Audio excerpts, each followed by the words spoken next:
Bonjour, bienvenue dans l'émission Mon Quotidien TV sur notre chaîne YouTube. Aujourd'hui, j'ai la chance de rencontrer Anne-Gaëlle Clou. Bonjour Anne-Gaëlle. Bonjour. Bienvenue sur notre émission. Et aujourd'hui, donc, on va essayer de faire connaissance un petit peu, puisque tout le monde ne vous connaît pas. Moi, on m'a donné une information, on m'a dit merchandiseuse. C'est correct? Qu'est-ce que ça veut dire? On va dire merchandiser, Ouais. effectivement. Merchandiser, c'est un métier qui s'apparente au marketing, on va dire.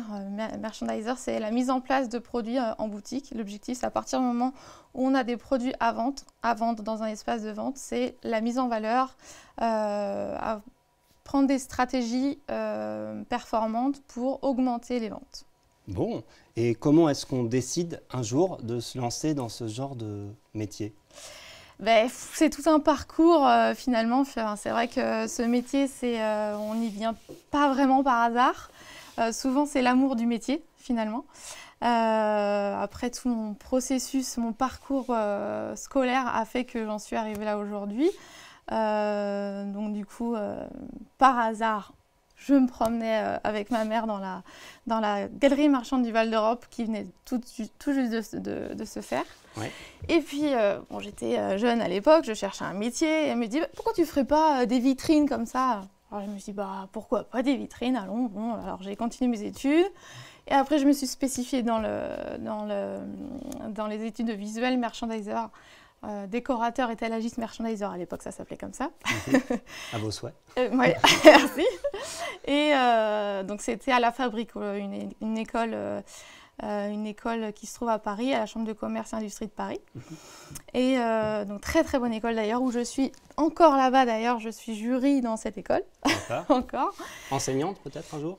Peut-être un jour avec grand plaisir, mais pour l'instant en tout cas c'est jury et je rencontre encore beaucoup d'étudiants, beaucoup d'élèves et c'est toujours très très intéressant en tout cas de voir l'évolution de ce métier parce qu'aujourd'hui il y a une grosse évolution sur ce métier-là. Alors c'est un très jeune métier quand même, hein, bon, je ne vais plus dire ça fait 20 ans, parce qu'à force de dire ça fait 20 ans, ça fait plus 20 ans. Allez, on se ment Voilà. pas, ça va faire pareil pour moi. Mais à force, voilà, c'est quand même un métier jeune. On l'a vu évoluer. Maintenant, avec les technologies du multimédia, etc., on a fait évoluer aussi le métier dans la partie Internet. Où maintenant, on met en valeur aussi les sites Internet et tout ce qui est e-shop, tout ce qui est boutique en ligne. Du coup, maintenant, il y a des merchandisers qui sont prévus pour ça. Donc voilà, le métier évolue. Bon, et du coup, vous êtes enthousiaste sur cette évolution ou compte tenu du contexte sanitaire qui plombe un peu l'activité économique de beaucoup de commerces, d'artisans, est-ce que vous êtes très inquiète sur le devenir de votre profession? Alors, inquiète, oui. Oui, bien sûr. Maintenant, effectivement, comme je le disais, étant donné que le métier a quand même évolué dans la partie e-shop, le métier enfin, on ne sait pas ce que demain sera. Hein. Pour le moment, c'est sûr qu'on est beaucoup à l'arrêt aujourd'hui même en temps de confinement. Moi-même, personnellement, j'ai des contrats qui sont arrêtés, reconduits, j'espère, mais en tout cas pour certains annulés. Donc forcément, c'est compliqué. Maintenant, effectivement, le métier évolue dans l'e-shop aussi. Donc en tant que merchandiser, on peut aussi évoluer pour créer des sites internet. Enfin, pas forcément créer, mais en tout cas placer les produits correctement avec des stratégies merchandising comme en boutique, mais du coup par internet. Maintenant, c'est un autre métier, enfin, c'est une autre évolution du métier, donc les anciens merchandisers sont peut-être pas... Enfin, moi-même, hein, je préfère être sur le terrain que sur l'e-shop, mais voilà. Vous avez amorcé le virage et vous êtes parfaitement opérationnel pour ce nouveau challenge. On essaye de se mettre en marche. Maintenant, on essaye aussi de faire perdurer notre métier quand même. Aujourd'hui, on ne sait pas ce que demain sera fait. Aujourd'hui, on est à l'arrêt. Maintenant, une fois que le confinement sera levé, peut-être que, enfin, on espère que continuer. Et en tout cas, l'objectif, c'est de redémarrer notre métier. Hein. L'objectif, c'est ça. Hein. Donc voilà, pour le moment, on reste confiant. Bon. J'ai vu en me baladant dans Céris qu'il y avait une rue Clou. Oui. C'est par hasard ou il y a un lien? Qu'est-ce que c'est? Alors, il y a un lien, effectivement, c'est mon grand-père, Émile Clou, Donc la famille Clou, on est une famille, la famille de Céris. Hein, on a la grand-mère qui était là, le grand-père et l'oncle. Toutes les familles qui ont vécu à Céris n'ont pas leur nom de rue. Alors qu'est-ce qui se passe avec votre grand-père? Il a du coup été maire de Céris à l'époque. Il était un agriculteur aussi du secteur, donc sur Bailly-Romainvilliers-Céris. Donc du coup, il était très très très présent. Et il a fait beaucoup de choses pour la ville, beaucoup de choses pour les habitants, quelqu'un qui était très proche des habitants. Et voilà, du coup maintenant, ils ont gardé le souvenir de mon grand-père. C'est une fierté pour vous? Oui, ouais. Assez. Après, personnellement, après, c'est pas quelque chose qu'on crie sur les toits forcément, parce qu'il n'y a pas vraiment d'intérêt à ça, mais au fond de moi, oui, c'est une fierté quand même d'avoir un grand-père qui était proche des gens et qui aidait les gens, c'est ça. Et du coup, vous, l'ambition politique, est-ce que c'est dans les gènes? Ça a sauté 2 générations? Oui, ça a sauté. Ça vous intéresse pas de moi, vous impliquer? Personnellement, non. Dans la vie politique, pas du tout. En tout cas, je dois avoir le côté vouloir aider les gens aussi, parce que côté des artisans d'art, je m'implique beaucoup et c'est vrai que ça me touche beaucoup de les aider. Donc, de par l'activité en parallèle, je change ma casquette. Je suis ça va, vous êtes toujours bien coiffée, ça va. Du coup, je change et je me mets en tant que responsable du carré d'art, là, du coup. Et, donc ici, dans ici, le studio Griffe Production est installé dans ce carré d'art. Et donc, vous êtes la présidente du collectif, de l'association, je ne sais pas comment on dit. Alors, je ne suis pas la présidente, mais je m'occupe de l'association, effectivement, l'association L'Artisan d'Art. Et je m'occupe également du bâtiment le carré d'art, où on a des artisans d'art en location, en locataire. Donc je m'occupe de toute la gestion du lieu en lui-même et surtout organiser les événements, faire vivre le lieu, faire connaître les artisans, gérer les réseaux sociaux, toute la partie relations publiques aussi. Enfin, l'objectif, c'est de faire connaître les artisans, leur métier, leur savoir, tout ce qui tourne autour d'eux. C'est l'occasion, on en parle un peu? Ben oui, allons-y. Alors dites-moi, c'est quoi la philosophie de ce projet, le carré d'art? Alors, c'est un bâtiment qui a été créé en 2016, début 2016, par mon père, Jean-Louis Clou. La dynastie Clou sur Céris. Alors, ça ne devait pas être prévu comme ça. Normalement, je n'aurais pas dû me retrouver ici. Ça aurait dû être quelqu'un d'autre. D'accord. Mais ça c'est arrivé comme ça. Au moment où ça a ouvert, j'ai dit, moi, je veux m'en occuper. Ça tombait bien. Je me mettais en indépendant à ce moment-là. Avant, j'étais salariée chez Disney en tant que visual merchandiser. Déjà? Bon, oui, c'est tout un parcours. Vous avez déjà franchi la frontière de la rue Oui, un peu. Oui. Non, pour aller à Paris pour la formation. Voilà, exactement. Paris, le Val-Opéra, Reims aussi à un moment donné. D'accord. Et pendant aussi tout mon processus scolaire ou même après professionnellement, j'allais dans différentes villes de France pour travailler justement dans les boutiques en tant que visual merchandiser. D'accord. Donc du coup, cette philosophie, je vous ai interrompu, mais alors du coup, le projet de ce carré d'art, les événements, les artisans, les gens qui viennent travailler ici, racontez-moi un peu c'est quoi? Alors, il y a effectivement le bâtiment, le carré d'art, qui regroupe des ateliers d'artisans d'art. L'idée principe, le fondement du projet, c'était les artisans d'art. Donc, on a en rez-de-chaussée les ateliers, on a un espace événementiel avec, sous forme, comme un patio, avec une très belle lumière. Et on a à l'étage des appartements. L'objectif de ce projet, c'est d'habiter, travailler et vendre. Vivre en tout cas sous un même toit, sous un même espace. Donc l'objectif c'est ça. Il a été dans la tête de mon père depuis 10 ans. Il a recherché dans toute la France. Il s'est promené pour prendre de l'inspiration un petit peu partout. Et voilà, on en est arrivé à un beau projet, un beau bâtiment comme ça, où ils ont travaillé avec l'architecte qui finalement nous arrive à un beau lieu qui surprend souvent les gens. Parce qu'on nous dit souvent, je ne connais pas le carré d'art. On apprend à connaître le lieu petit à petit. Et quand les gens arrivent, ils nous disent, waouh, mais je ne m'attendais pas à ça, c'est génial. C'est riche de savoir, riche de personnes, c'est accueillant. Il y a une synergie entre les gens. il y a vraiment une force de créativité et de personnalité aussi dans ce lieu. Et au final, on a voulu rebondir sur cette synergie et pouvoir donner tout ce qu'on a créé à d'autres artisans. C'est pourquoi a découlé l'association L'Artisan d'Art. L'objectif, c'était de faire profiter à tous les artisans de l'Est parisien, ceux qui le souhaitent en tout cas, faire profiter du dynamisme et de la synergie et de la créativité qu'on pouvait nous avoir ici au Carré d'Art. Donc l'objectif, c'est toujours la même chose, de faire connaître les artisans d'art, faire connaître leur travail, leur savoir-faire, et voilà.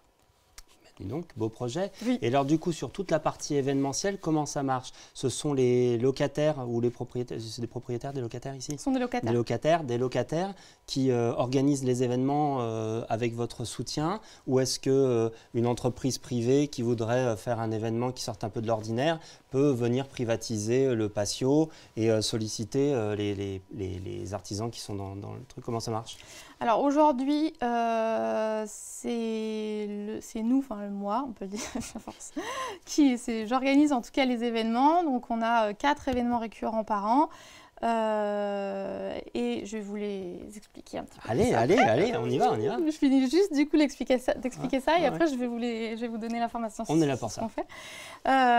Et donc du coup voilà, en priorité il y a ces 4 événements qui sont fixes par an et un par saison, c'est un peu. Voilà, à peu près. Donc, on essaie de rester dans des saisons un peu agréables parce qu'étant donné que le patio est couvert, mais pas où, enfin il fait un peu frais l'hiver, on va dire. donc voilà, en tout cas, et entre ça, on a les artisans qui peuvent effectivement organiser des événements propres à leur activité ou en collaboration avec d'autres artisans. Et effectivement, l'idée, c'est d'utiliser ce lieu. Hein. C'est un espace qui fait plus de 250 mètres carrés et c'est un beau lieu. Donc l'objectif, c'est ça, c'est qu'ils puissent organiser des choses. Donc moi, j'organise des événements pour qu'on ait quelque chose de récurrent et leur donner envie d'utiliser ce lieu et de leur donner des idées. Et ensuite, bien évidemment, ils peuvent l'utiliser. Ensuite, on a des demandes extérieures pour des entreprises ou des comités d'entreprises, enfin des diverses activités qui nous demandent d'utiliser ce lieu. Donc, à partir de ce moment-là, on peut faire des choses si ça correspond, si ça fait connaître le lieu et si ça fait connaître les artisans. L'objectif de nos événements, c'est de faire connaître les artisans et de faire connaître au grand public l'artisanat d'art et leur savoir-faire. L'objectif, c'est toujours ça. Bon, alors 4 événements que vous vouliez citer. Oui. Alors, on a les rapidement, pour qu'on puisse aborder d'autres sujets. Oui. Mais je vous invite. Alors, les Journées européennes des métiers d'art en avril.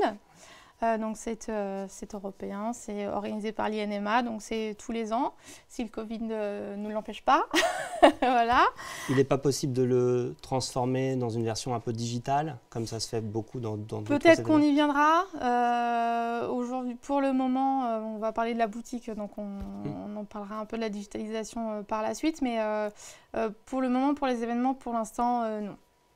Pour le moment. Donc ensuite, après les Journées européennes des métiers d'art, on va avoir là organisé avec la céramiste Émilie Coste qui travaille la terre et le verre. Donc là, on a 2 terres et 2 verres qui s'organisent tous les ans entre mai et juin. Va y avoir une évolution sur cet événement-là aussi, donc plein de choses à découvrir par la suite. On avait les Journées européennes du patrimoine qu'on a arrêté à partir de cette année et qu'on a remplacé par une journée spécialement dédiée aux cours et stages des artisans. Donc, qui se tourne sur des activités manuelles. Donc on y vient pour s'inscrire aux activités manuelles à l'année ou momentanées. Ça peut être aussi des stages aux artisans du Carré d'Art, mais aussi de l'association L'Artisan d'Art. Et pendant cette journée, on peut aussi faire des activités, découvrir les métiers et s'amuser. Bon. Et le 4e événement, c'est le Noël des créateurs. Bon, annulé cette année, malheureusement, à cause de notre confinement. Mais en tout cas, notre marché de Noël, c'est un marché qui est spécifiquement, où on retrouve énormément de créateurs, d'artisans d'art essentiellement. On n'a pas d'achat-revente, c'est uniquement des créateurs qui nous proposent des produits spécifiquement pour l'événement. Pour l'événement. D'accord. Pour certains, voilà. On a aussi beaucoup de nouveautés. Oui. D'accord. Vous avez vous-même un espace de vente sur l'espace ou c'est... Moi, même en tant que merchandiser? Oui. Non. Non, c'est vrai. Ça n'a pas de non, pertinence. ça n'a pas lieu à ce niveau-là parce que mon métier, il est surtout pour les professionnels, du coup pas pour les particuliers. C'est vrai que c'est un métier assez spécifique dans ce domaine-là. En revanche, je fais le lien entre mon métier de merchandiser et ici au Carré d'Art. Donc, je donne des formations de présentation de produits aux artisans d'art, que ce soit dans l'association, mais aussi spécifiquement dans leurs ateliers ici au Carré d'Art. Donc, je leur donne des outils, je leur donne de l'information. Et comme ça, ils ont de quoi faire quand ils se déplacent dans les marchés pour faire leur stand. Du coup, c'est beaucoup plus clean, beaucoup plus carré, compréhensible pour le client et l'objectif, c'est de vendre plus. Bon, voilà. D'accord. Dans cette période si difficile, le Carré d'Art, ces artisans, comment ils tiennent le cap? Est-ce que vous avez beaucoup d'inquiétudes par rapport à vos locataires? Enfin, je ne sais pas si c'est vous, l'organisation, c'est vous qui êtes propriétaire, l'association? Je ne sais pas comment ça marche, mais oui. En tout cas, est-ce que vous avez une inquiétude pour les gens qui travaillent ici et est-ce que vous avez 50% de taux de remplissage sur lesquels vous avez un point d'interrogation pour l'année prochaine? Et est-ce qu'on peut être inquiet pour le Carré d'Art, pour les artisans qui y travaillent? C'est quoi votre diagnostic? Alors aujourd'hui, on a quand même des inquiétudes pour certains artisans qui fonctionnent beaucoup sur les formations, les stages, les ateliers. Donc sur ce point-là, étant donné qu'on ne peut pas recevoir de public, effectivement c'est compliqué. Maintenant, il y en a qui arrivent à s'en sortir quand même parce qu'ils fonctionnent beaucoup par rapport à Internet, ils vendent beaucoup sur Internet. Le click and collect se met en place. Donc il y en a quand même pas mal qui vont s'en sortir parce qu'ils trouvent des solutions, ils cherchent des solutions, ils se donnent vraiment à fond. Ils s'entraident entre eux, il y a des moments de partage, des moments où ils essayent de réfléchir entre eux, à se donner des idées les uns les autres. Donc il y a beaucoup... Une espèce de solidarité? Oui, beaucoup. Ouais. C'est vrai en tout cas, c'est ce qu'on met en place au Carré d'Art, c'est il y a vraiment de la solidarité dans tous les cas, hors Covid ou hors Covid, dans tous les cas. Et dans l'association aussi, donc ils s'entraident toujours. On a des conversations entre artisans, on a des moments de café où du coup il y a des choses qui se dans le respect des gestes barrières. Bien sûr, effectivement. Ouais. Donc il y a de l'entraide et on a forcément peur parce qu'aujourd'hui on a tous peur, on ne sait pas ce qui va nous arriver. Maintenant on s'entraide et il faut qu'on tienne le choc. Bon, on va souhaiter qu'effectivement ça marche. Alors, vous avez une activité que vous dites, vous êtes à un virage, et j'ai l'impression que c'est un peu le cas pour beaucoup de professions qui doivent effectivement repenser leur vie plutôt sur le web qu'en présentiel. Votre analyse du développement des activités en général, mais en particulier sur le domaine que vous connaissez avec le Carré d'Art, sur la version digitale, c'est quelque chose qui va être... un effet d'aubaine et une opportunité momentanée, ou vous pensez que c'est un virage qui va perdurer dans le temps? Alors aujourd'hui, c'est plutôt un plus pour les artisans. Est-ce que par exemple, excusez-moi de vous couper, mais par exemple pour l'événement festif de fin d'année, qui on le sait pour beaucoup de commerçants, d'artisans, et j'imagine que c'est aussi le cas là, et peut-être même en particulier le cas là, le chiffre d'affaires réalisé, il se fait pour beaucoup. Le pourcentage important en fête de fin d'année, il ne va pas avoir lieu, il ne va pas exister de façon digitale, ce n'est pas envisagé, ce n'est pas mis sur la table. Est-ce qu'il n'y a pas quelque chose d'évident à ce qu'il y ait quelque chose qui émerge, qui se crée sur cette opportunité web, pour concurrencer des gens comme Amazon, par exemple? Lourd. Bah oui, lourd. Hein. Oui, non, mais c'est... Alors nous, aujourd'hui, effectivement, on essaye on prend ce virage parce qu'on est obligé de le prendre. Aujourd'hui, sinon on va droit dans le mur, hein, donc on est obligé de le prendre. Donc on a l'exemple sur la boutique des créateurs. la boutique des créateurs qu'on a ouvert mi-septembre, donc c'est tout frais. Hein. On l'a ouvert entre 2 confinements. C'est une boutique en ligne? Alors, c'est une boutique physique. Physique. Qui aujourd'hui commence à passer en ligne parce qu'on est obligé de le faire. Le Noël des créateurs s'est arrêté là, ça veut dire, pour cette année, hein, c'est-à-dire que certains créateurs ne peuvent pas compter sur tous les marchés annuels. Donc, du coup, on passe pour la boutique des créateurs, on passe en boutique en ligne. Maintenant, voilà, il faut le temps de la mettre en place parce que on était tout jeune de quelques mois, même pas. Ça vous paraît un peu juste, pour être clair, ça vous paraît un peu juste pour les fêtes de fin d'année? Non, ça y est, nous on sera en place bientôt, là, d'ici fin de semaine à la semaine prochaine. On pourra faire du drive, donc les gens pourront venir chercher leurs colis. Donc ça, c'est vraiment quelque chose. Donc pour les fêtes de fin d'année, vous pourrez avoir vos cadeaux sans problème. Vous avez déjà fait de la télé, ou non? Non, mais... En tout cas, ils pourront commander et ils pourront peut-être se faire livrer, peut-être aussi? Peut-être se faire livrer. Pour l'instant, ça va être du cas par cas, peut-être? Pour l'instant, on commence en tout cas par le drive. Ensuite, on verra si c'est vraiment complexe et que c'est plutôt un confort de se faire livrer, on verra. Après, c'est un petit peu compliqué pour l'instant pour nous parce qu'effectivement, sur une pièce qui a un gros volume, sur une pièce de céramique qui a un gros volume et qui pèse lourd par rapport à un petit bijou, c'est vrai que ça amène des tarifs de livraison un peu différents. Ouais, donc pour l'instant, au niveau de la gestion, c'est un petit peu... Mais bon, on va évoluer sur ce point, il n'y a aucun souci. En tout cas, pour le moment, on est fixé sur le drive. Bon, c'est déjà une bonne nouvelle déjà bien, mais pour oui, ceux qui veulent bien. faire des cadeaux originaux et soutenir les artisans d'art. Oui.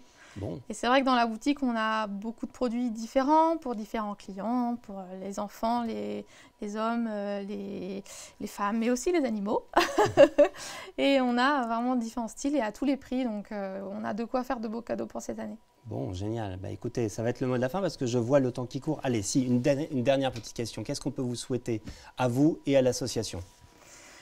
Eh bien, que du bonheur et que soutenez en tout cas les artisans d'art. Ça, c'est vraiment quelque chose. Soutenez, on n'arrête pas de le dire, hein, soutenez les petits commerçants. C'est quand même ça qui, en ce moment, on l'entend et n'hésitez pas à le faire. Écoutez, vous avez été une belle ambassadrice. Dernière question, vous la connaissez. Est-ce que vous acceptez que cette vidéo soit diffusée sur notre chaîne YouTube? Allons-y. Super. Merci beaucoup, Anne-Gaëlle. Moi, je vous retrouve la semaine prochaine pour une nouvelle édition de notre émission quotidienne Mon Quotidien. Et je vous dis à très bientôt. Donc, au revoir. Au revoir.